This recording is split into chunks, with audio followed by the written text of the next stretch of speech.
Bloomberg Audio Studios. Podcasts, radio, news. This is Everybody's Business from Bloomberg Business Week. I'm Max Chafkin.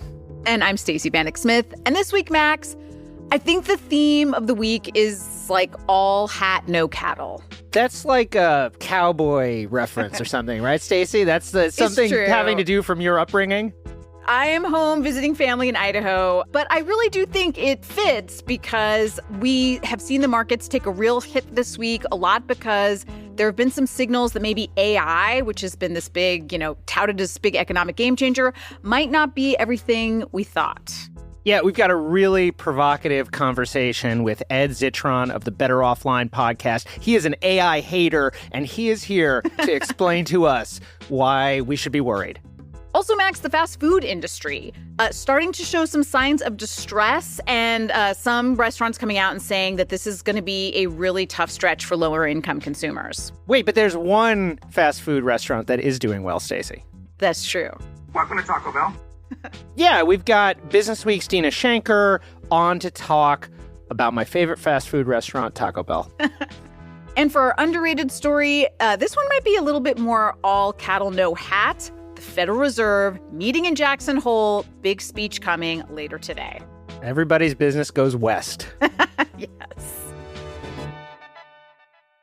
Stacey, I can't believe I'm saying this, but before we start the show, I feel like we have to talk just for a second about Labubu. Oh my gosh. The little stuffed demonic-looking bunnies.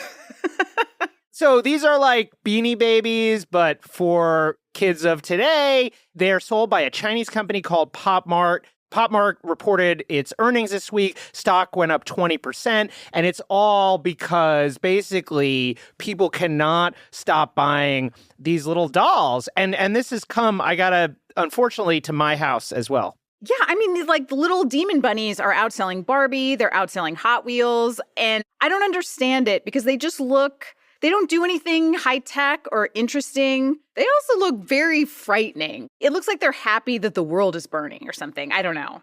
Yeah, so I wanted to get to the bottom of this and talk to some customers who really understand this phenomenon. So, of course, I asked my own children who are ages 10, 8, and 5, and we had a handful of other children who are related to the show in one way or another weigh in. Let's give a listen. What's so special about Labubu? I actually don't know. All I know is that they're popular. Because they're cute. They're supposed to be monsters and they sort of look like bunnies. And when did you first hear about the Labubu? At camp. And they're really freaky faces. Their fur, their shape, and their colors. Why do you think Labubus are so popular? Their heads turn and they could be not just one boring color because they're really new toys. The reason why people like them is because they're freaky. Maybe because they're collectible. They're just cute. I completely disagree. They are not cute. They are just freaky, weird toys. Also, I do not know why they are popular. People just have bad taste these days. Why do you think they're selling so well? Probably just because, some popular person, bought it. And now everybody thinks they need to get one, maybe. Honestly, cute monster. I guess that's the answer. I think people have bad taste these days. Nailed it. I think that was your son. It's just these days, I know. People don't know what they're doing. How old is your son? Who's saying that? He's 8. He's a hater. When he was like, people have terrible I was like, that is Max Chafkin's son. I know. That's so cute. They don't seem to know. That is so interesting to me that they seem as puzzled as we are. It's just they just are popular. What seems interesting to me about this phenomenon, in part, is that it's Chinese and that it's a Chinese toy that has exported and gone global. And there was a line in one of the stories I read saying that, Beijing is talking this up as a proud moment. And I think that's true. We've been reading stories for years and years about the Chinese film industry and the role that Chinese consumers are playing in global entertainment companies and so on. But this is a true export. You could imagine that there will be other things like this, that as China grows, globalization, yada, yada, maybe we're going to look back on this as a significant moment. The demonic bunnies are just a harbinger for things to come, is what you're saying. That's what I'm saying.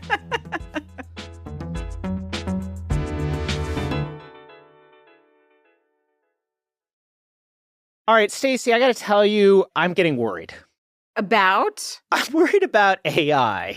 Whereas you're not going to be surprised to hear that. Okay, I know you're a huge skeptic of AI. We disagree on this. I am worried because we're seeing a bunch of economic signs over the past couple of weeks that suggest to me that maybe we're in a bubble. And so obviously there's the risk that you hear from the AI industry, which is that the AI is going to take over the world. This is kind of the other side of that coin. This is the risk that the AI just doesn't do anything. And all these businesses that are spending tens of billions of dollars building data centers and buying NVIDIA chips and buying stock, that all of that is going to wind up being worth a lot less than we think it is. Well, yeah, I mean, a lot of companies have staked a lot of money on this technology, and certainly a lot of the stock market and even the economy is kind of banking on this. So I hear where you're coming from. Yeah, and I thought it would be useful at this moment, at a time we have sort of stock prices dropping, we have lots of bearish signs, including a bunch of the boosters saying that we're in a bubble. Sam Altman said this the other day. Eric Schmidt, the former CEO of Google, wrote an op-ed saying the tech industry had been too bullish on this technology. I thought it'd be good to talk to a hater, a guy who could kind of make the bear case, who could explain why we're in an AI bubble and what the danger is. And so I called up Ed Zitron. Ed is kind of an interesting guy. He runs a PR firm. It's called Easy PR, does PR essentially for tech firms, but he also has a sideline as a Substacker. And he's been for years been writing essays and blog posts about the ways in which AI is falling short. He wrote a piece a couple weeks back that I really enjoyed and found interesting called A Hater's Guide to the AI Bubble. He also hosts a podcast called Better Offline, and Ed is here now. Ed, how are you? I'm doing great. I'm getting a lot of texts. I'm getting a lot of texts of people saying, hey, you know those hundreds of thousands of words you've been writing about that I've been somewhat doubting you on for years? Well, what if they were based on hours and hours of research and careful analysis? So you're getting like the well emails? It really is. Well. Look who darkens my text message. I'm not talking about you, Max. No, because I just did this morning. No, but you did it respectfully. I have people who straight up said I was crazy, reaching out and being like, well, no response, zero interest. Well, this has been like the story of the economy right now, is that AI was going to transform everything. And it seems quite plausible in a lot of ways, because even just using it in different ways, you can see how AI can do a lot of jobs. It didn't seem crazy. I gotta disagree with you on that one. Okay, yeah, talk to me about this. I've been saying this for a while. I wrote that OpenAI was a bad business at the end of last year, but I wrote, how does OpenAI survive the middle of last year? And I've been making the point that, is it plausible? Because when you actually look at what these models can do and their actual outcomes, they don't do that much. They've not been that useful. They never have been that useful. Can't do my job. And my job, my PR firm, heavily spreadsheet-based. You'd think I would be the first guy to pick this up. I am naturally someone that loves new technology. I mean, it's been like this from the beginning. They've never had any kind of real use cases that they can point to. If you go and look at the coverage of GPT-4, people were giving credit to that model for ordering a goddamn TaskRabbit because it was in the system card. From the very beginning, everybody's got this wrong.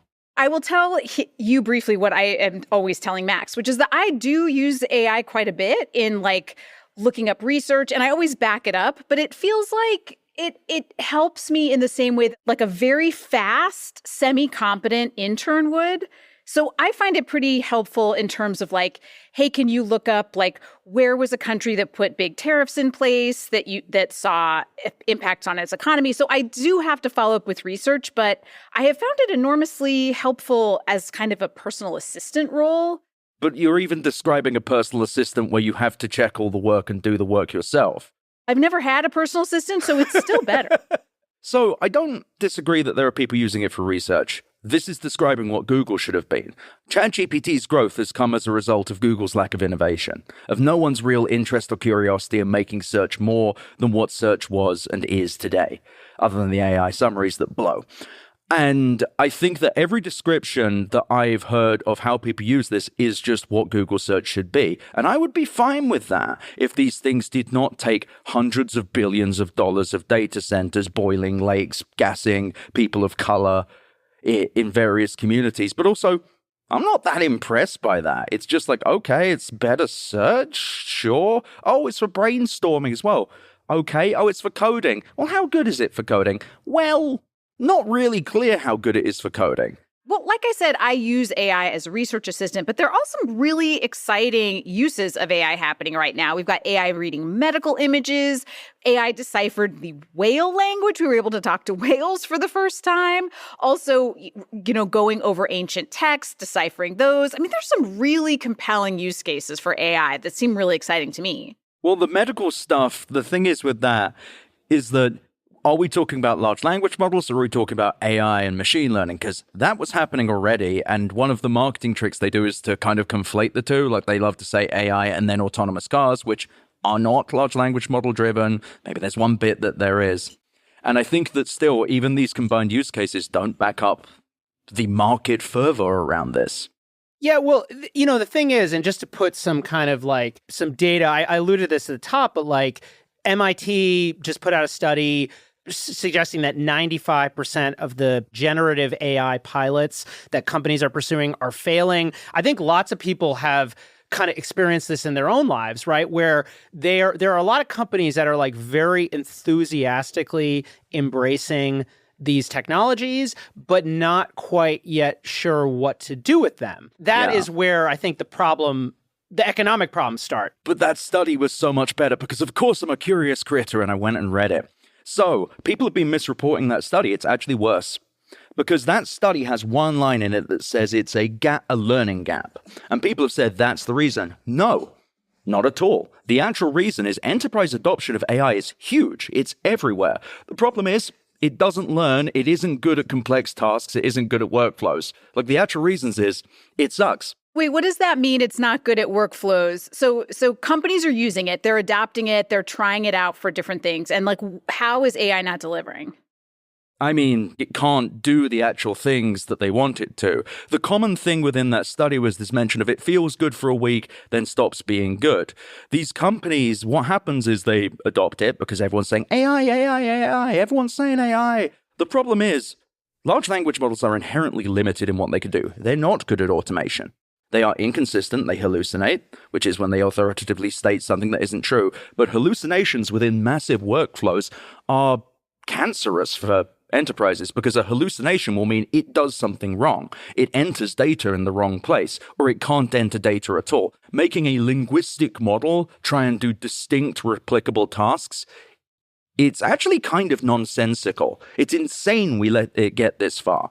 Okay, let's start talking about the risks posed by all this AI exuberance. That was kind of the meat of the essay you wrote. We could argue all day, is like ChatGPT useful or not? And Stacey and I'll have that argument, continue to have it on this podcast. But there is a possibility, I think we can all agree, that it's less useful than we believe, or that many companies believe, and that the business isn't as big. And that's where things, I think, start to get scary. Ed, start with the stock market. Why is the kind of dependence of the stock market, and in particular like the S&P 500, on this world such a problem?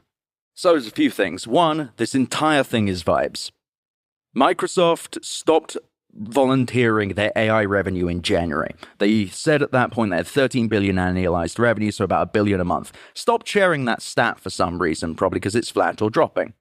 OpenAI's compute, which is served at cost or around cost, so not remote, already a loss, but a bigger loss now, is $10 billion or more this year, which is more than 10% of Azure's total revenue. All of these companies seeing growth from AI are not seeing growth from AI. They are riding a bump of already existent growth from expanding their services that already exist, but it's not coming from AI. Easiest way to tell that is because when you actually go and look at the revenues they're making on AI, which are hidden and analysts have, they're like $3 or $4 billion on like $80 to $100 billion worth of capex. On top of that, Any narrative in markets is scary because they can make the markets go to these pornographic heights we've seen from the last few months, and then they can drop the moment someone makes a sour fart and everyone smells it. You don't have a story to fall back on here because the actual technology itself is not that useful. It's not integrated at scale, it's not providing the kind of business returns, and it isn't making anyone any money. Salesforce themselves have already said earlier in the year that they expect no growth from AI this year. There's one company, right, that is doing super well, and it's NVIDIA. I mean, to me, like, that is where you start to worry because, and you make this point in your piece. Oh, yeah. But like, something like today, like 40% of the stock market's value, the S&P 500's value. So that is where most people... 35% is the Mag 7, right? Yeah, it may be even up a little bit. So like the Mag 7, which is where you've seen most Magnificent 7, that's like the big tech stocks. They're all going up right now because of this AI story. And if that story started to collapse, their values would collapse. Tesla's a meme stock, so maybe not worth talking about. But these companies are all trading at huge multiples, huge historic multiples relative to their earnings. And so in other words, they're worth a lot more money than they're currently making. And maybe normally you wouldn't worry too much if a handful of companies are potentially overvalued. But this is like a significant part of our retirements. And then you have this additional problem, Ed, which is the data centers, all this money that's going in to all this capital investment. There's actually another thing that makes things worse. So, the Magnificent 7 makes up 42% of NVIDIA's revenue. That is also bad. It's so bad, so very bad, because it means that if their whims change, NVIDIA's revenue drops. And also, the data center thing is also bad because data center development, and it's mostly from 4 companies, Amazon, Meta, Microsoft, and Google, made up more of economic growth than all consumer spending combined. And the data center growth, by the way, involves buying those NVIDIA chips. So we kind of have this systemic problem here. And the thing is, however you feel about AI, this is terrifying because, oh my goodness, there's only so much space on Earth. Even if they could afford to buy more GPUs every single day, they're going to run out of places. And on top of that, this is the thing. At some point, NVIDIA's going to have to not increase growth every quarter. Otherwise, with what? NVIDIA's going to sell $60 billion, $70 billion, $100 billion of GPUs every quarter by 2027. Is that, anyone think that that's reasonable? It isn't going to happen. So walk us forward into like the risk that you see potentially going forward as Absolutely. Maybe this starts to kind of come apart. So vibes-based market means that once the vibe's sour, money go down, market go down. At that point, the markets would turn to fundamentals. They would say, okay, what about the money from AI? Are you making money from AI? At this point, they will say, sorry, I have to take a phone call in another room. I will get back to you in 3 years. So they don't really have a story to tell them. So at this point, they go, oh, crap. Well, at least NVIDIA's doing well, right? Except the next earnings for these companies, the stock market might get a little bit angry if they see all these capital expenditures. And where are those capital expenditures going? GPUs and data centers. So that slows, which brings down NVIDIA's value. And by the way, the Magnificent 7, 35% of the stock market's value, 19% of that is NVIDIA. So things start tipping there. And at that point, data center development slows down. And we lose a massive part of our economic growth. At this point, thankfully, we have a commander-in-chief who is on top of making sure our economy isn't slowing by adding a bunch of tariffs that make things more expensive. So that will slow consumer and enterprise spending. At this point, our economy stagnates and declines. And tech has no other story. The reason that they did AI, in my belief, and I said this last year in the .com bubble, I believe that they did AI, despite this being nonsensical from the beginning, because it is an insane idea, is because they don't have another cloud storage thing. They don't have another growth market. They don't even have the next LinkedIn. They don't have the next Facebook. They don't have the next smartphone. They barely even got the next smartwatch. So you've got no story, economic development and growth based on pretty much one thing from 4 companies. 4 companies that will eventually be at the wheels of the market, who will not like the capital expenditures and push them to drop them. Once those drop, so does economic growth. What is the best case scenario here, Ed? What you're saying is like we sort of are able to unwind some of this exuberance as soon as possible and limit economic fallout or something like that. I don't think there is any cushioning the fall anymore. I said this a year ago. This would be bad, really bad, and it would only get worse based on the amount that we put into it. The media has failed here, categorically across the board. I'm not going to name names, but there are people that should be ashamed of themselves. And the media did allow this market to grow. Had the media turned around and been like, I don't know about this crap, had the media not assumed that, I'm not talking about you, Stacey, just to be clear. I appreciate that. Something that is search plus could become the supercomputer. Had people stopped referring to this as the ultimate assistant, had people stopped quoting every single thing that Sam Altman did. It's the same thing, Max, that you noticed with Elon Musk. Yeah. That they just, whenever Elon Musk so much as farted, everyone's like, we must write it up. But because this was perpetuated, the markets also bought into it. But also, the markets are to blame. The markets are nonsensical, growth-drunk idiots. And at this point, it's very clear that the markets do not actually connect companies with value. They connect companies with growth. And as long as we obsess with growth, we will keep creating these cycles. So Ed's podcast, Better Offline, which you should subscribe to, just dropped essentially part 1 of a 2-part. Am I right, Ed? Is it going to be 2 or? There's 2 parts and then a third one explaining how GPT-5 works, because I did journalism. So if you want to learn more on this, check out Ed's Substack and check out the podcast, which goes into this in a lot of detail as well. Thanks, Ed. Thank you, Ed. Thank you for having me.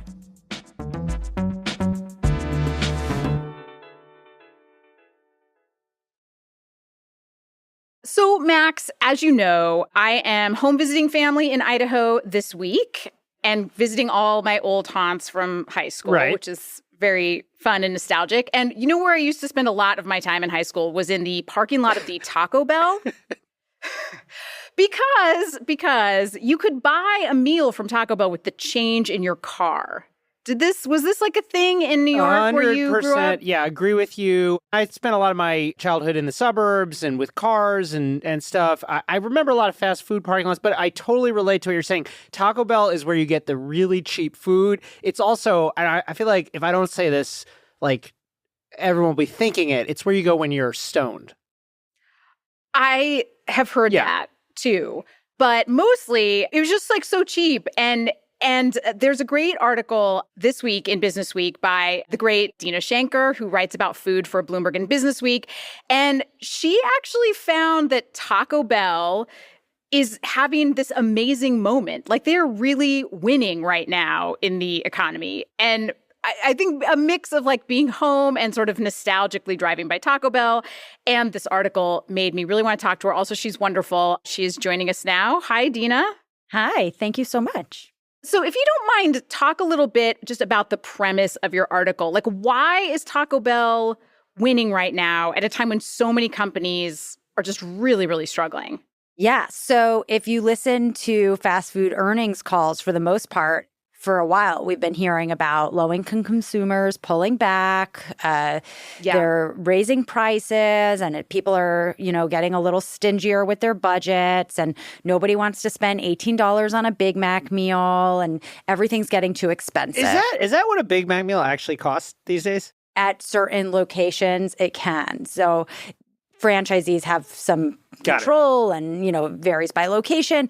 But basically, what was supposed to be like really cheap food has been getting significantly more expensive.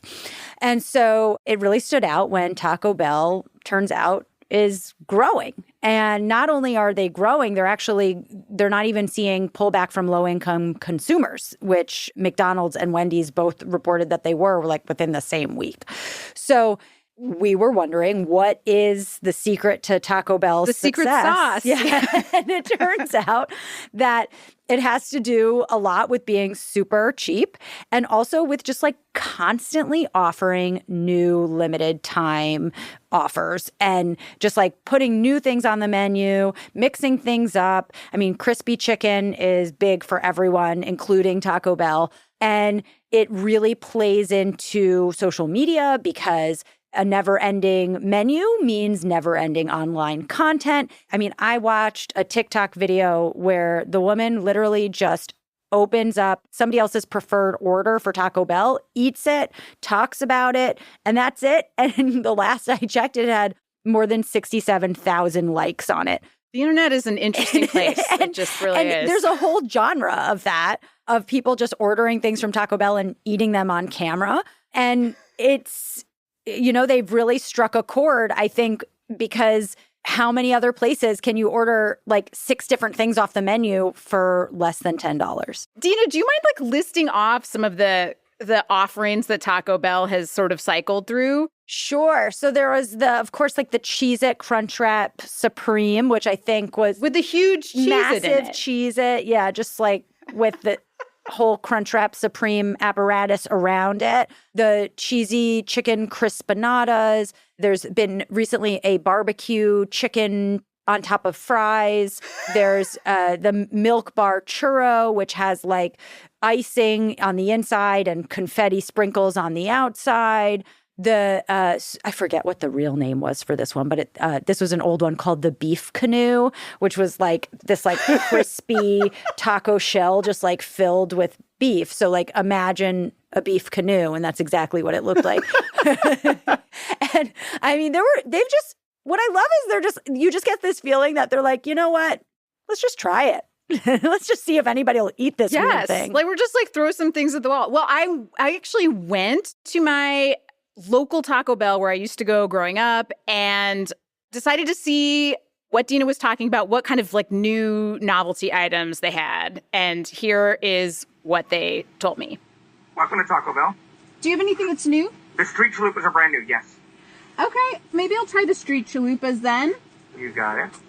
And then the Cinnabon twist.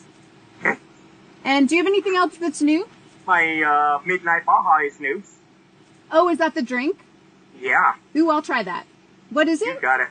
Midnight Baja Blast. Yeah. It's Mountain Dew. Now our medium is $1 for happy hour. It's happy hour? Yeah, from 2 to 5. Okay, yeah. Why not?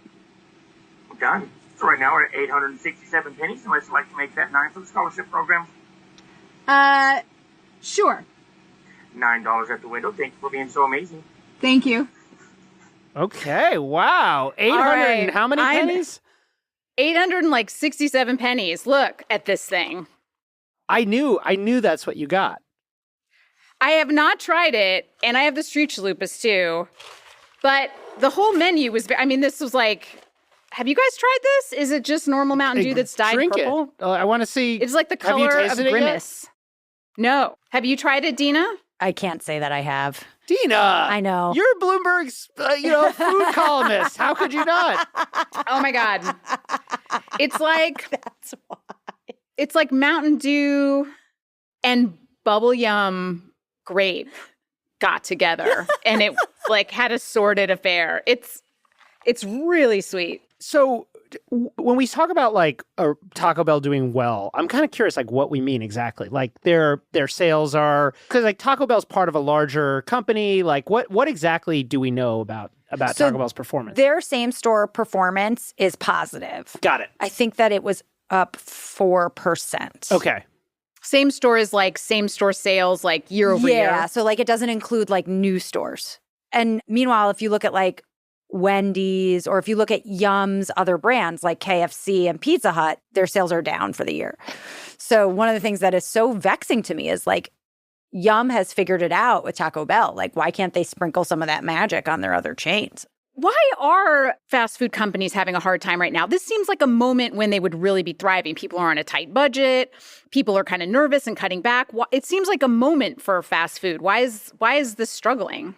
Because if you are dependent on low-income consumers, then those consumers are pulling back, and an $18 Big Mac meal is not so cheap.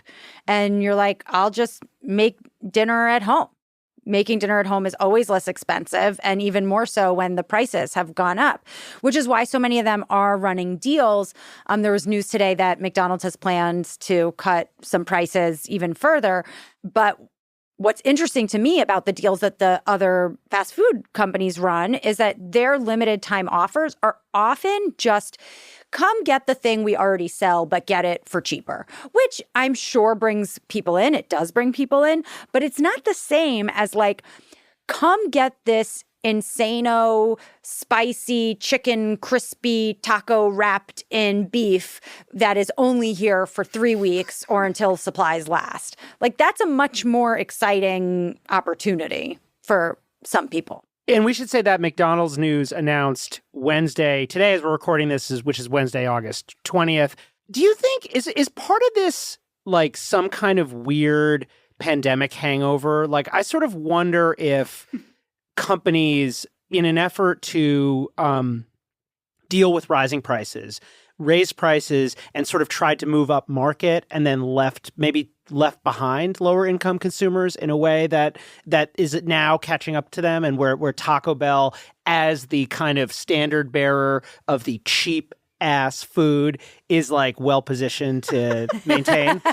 Yeah, I mean, we did see a lot of companies during COVID and the immediate aftermath as inflation was rising. A lot of companies just raised their prices. Their costs were going up, or they were expecting their costs to go up, and they raised prices. And consumers had a lot of money laying around because we weren't going anywhere. So we had all those pandemic savings. There were other forms of government assistance flying around. So people had money to spend. So for a while, we were hearing from a lot of the consumer companies that the American consumer is resilient. They can handle the higher prices.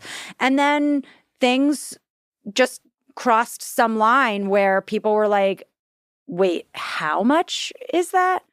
It does seem like I do understand why fast food companies have been raising their prices, because the price of everything has been going up, especially food. Like, since 2019, the start of the pandemic, I think food prices are up more than 50%. How has Taco Bell stayed so cheap? Do we know? So one of the ways that they have like kept up their LTO calendar is by... What's LTO? Oh, limited time offer. Is basically one of the things that they do is they introduce new items that are really just new ingredients, and you can mix them around and match them, and it seems like a whole new thing, but it's not really a whole new thing. It's just a slightly different version of the last thing. It's more deep fried or has like 3 times as much beef in it or whatever. And so I think that's probably helped them on the cost as well, because they're not trying to incorporate crazy new ingredients and reinvent the taco every week. Exactly.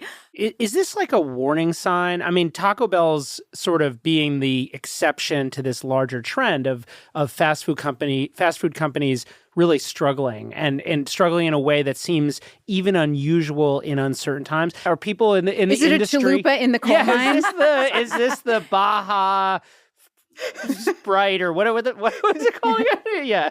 The Baja Midnight. I think that the bigger warning sign came from the Sweetgreen earnings, which were really disappointing also, because that's the fancy salad. Exactly. That's the $18 salad place. That's right. And so there was a time when they were pretty well protected from bad economy vibes, because they weren't dependent on that low-income consumer. They're a high-income consumer I used to kind stand of business. in line in Midtown Manhattan, like a line of like dozens of people. It was like, I know. It was like Beyonce tickets we've all to done get it. a salad. Yeah, I mean, and if people are pulling back from Sweetgreen, that means that the higher end of the economy, which the high-end consumers often sort of like do a lot of work for the rest of us in their spending. And if they're pulling back on spending, then I think we have a pretty bad sign. And actually, Chipotle also had bad earnings recently. And Taco Bell said that part of their success was people trading in from fast casual into Taco Bell. So they didn't name Chipotle, but you can imagine somebody who normally goes to Chipotle being like, oh, well, I could spend $11 on a burrito, or I could spend $7 on a box that includes a burrito, the taco, the chalupa, the da-da-da-da-da. All right, Dina, we should leave it there. Thank you for joining us today. Thank you so much for having me. Dina. Thanks, guys.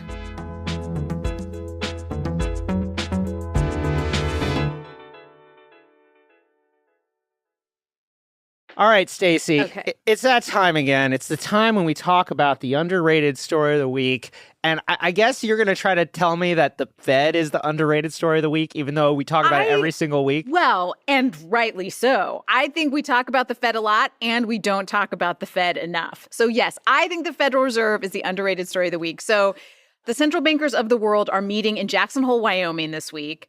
They've been kind of discussing all things central bank. And later today, Jerome Powell is going to give a very anticipated speech. It'll be the last such speech that he gives.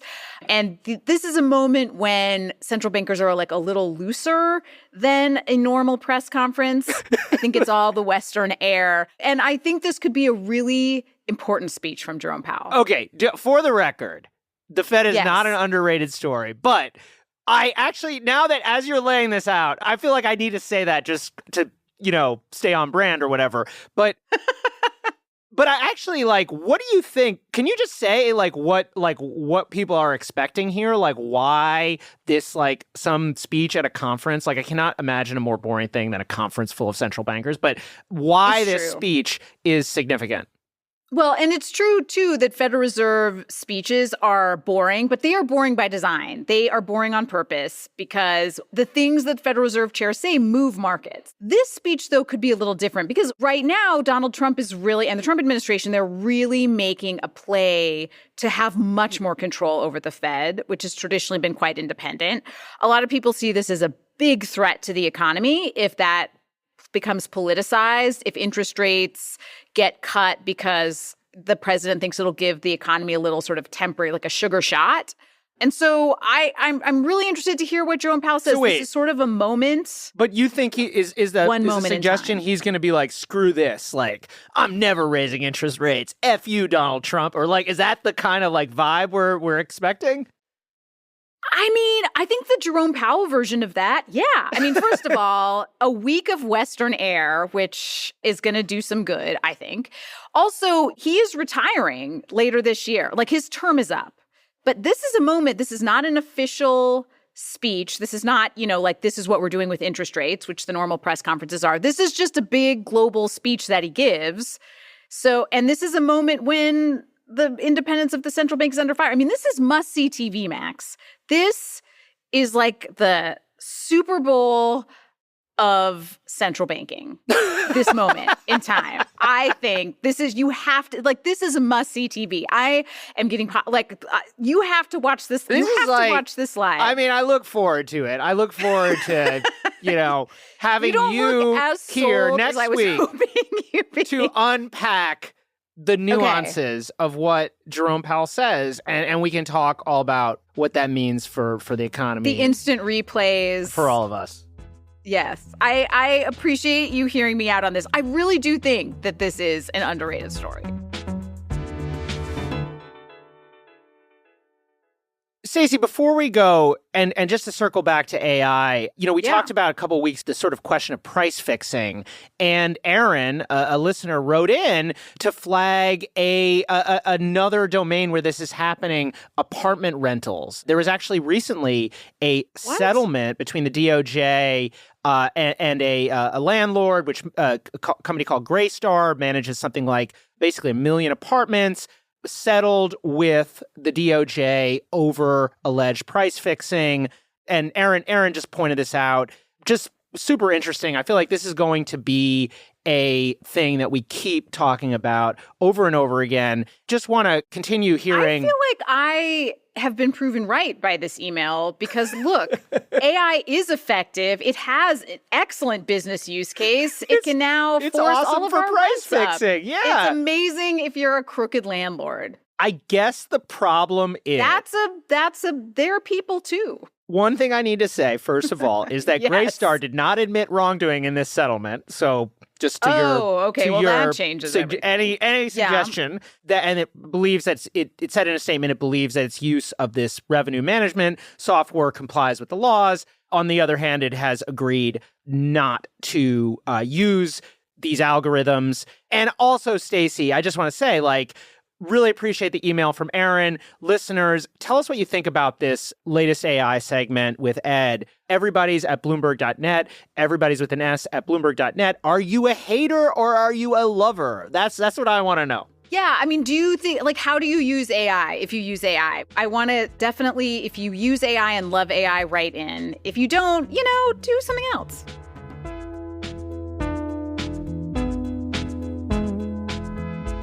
This show is produced by Stacey Wong. Magnus Henriksen is our supervising producer, and Amy Keene is our editor. We get engineering from Blake Maples, and Dave Purcell fact checks. Sage Bauman heads Bloomberg Podcasts. Special thanks to Jeff Muskus, Julia Rubin, and Maria Lynn. If you have a minute, please rate and review this show. It will mean a lot to us. It'll help people find it. And if you have a story that should be our business, email us at everybodies@bloomberg.net. That's everybody with an S at bloomberg.net. Thanks for listening, and we will see you next week.